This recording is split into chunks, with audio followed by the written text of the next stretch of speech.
and Insurance Subcommittee. Mr. Flood, you're recognized for 5 minutes. Thank you, Mr. Chairman.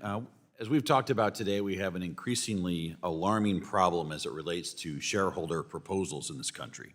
62%, that's the number I want you to remember. In 2024, environmental and social proposals made up 62% of total shareholder proposals, according to a report from ISS Corporate. Think about that. More than 60% of shareholder proposals last year were related to environmental and social topics. That's a really staggering total, and it's one that should alarm everybody on this committee. We have activists treating public companies as their own personal forum for social and environmental change, and quite frankly, it's a waste of time, and it's a waste of money, and it's ultimately sucking productivity out of our economy and into organizations that seek to perpetuate endless social and cultural war in corporate America. Something that I don't think proponents of progressive social and environmental shareholder proposals fully understand is that with the door open to political shareholder proposals, we're now seeing politically motivated shareholder proposals coming from now both directions.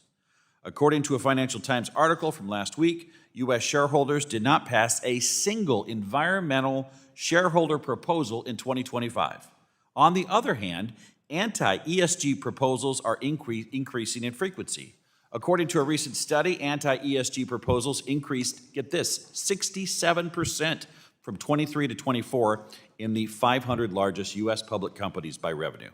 So if we don't act, I fear we're seeing the beginning of what's likely to become a pattern. In years when the cultural momentum is moving to the left, we have a surge of environmental and social proposals. And in years when we have a cultural movement to the right, we're going to see more anti-ESG shareholder proposals. The end result is that we never actually address the underlying issue of activist shareholder proposals. Instead, these investors will use our public companies as a political football, and we will see them whipsaw from one set of cultural objectives to another. Mrs. Keel, in your testimony, you highlighted one example of a shareholder proposal that would have asked a store that sells hammers and nails to make a public statement on abortion. Let's use that particular proposal as an example.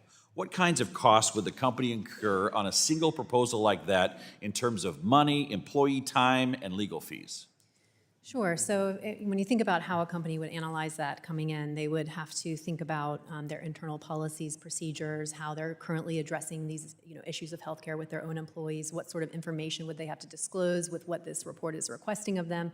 But I think the bigger point maybe is the intangible kind of cost, right, of taking a stance on something that is so polarizing and personal. And so they're being asked to come out and take a stance on something that employees, customers, suppliers, everyone's going to have a different view, and it really has nothing to do with the business. And so query why they're having to address it in their proxy statement. I appreciate that.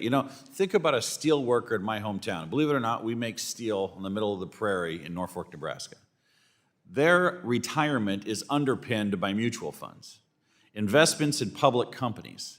They go to work every day and they watch that balance, and they want to know that if America's booming, so are they. But instead, some activist shareholder gets in there and starts messing with that steel worker's future and their balance. And I think you make a very good point there. I think it's important to highlight these are frivolous proposals that are not victimless, and they aren't costless. These activists are using our capital markets to play these games. I'd like to speak briefly on the proxy advisor firms and their extreme power in this story.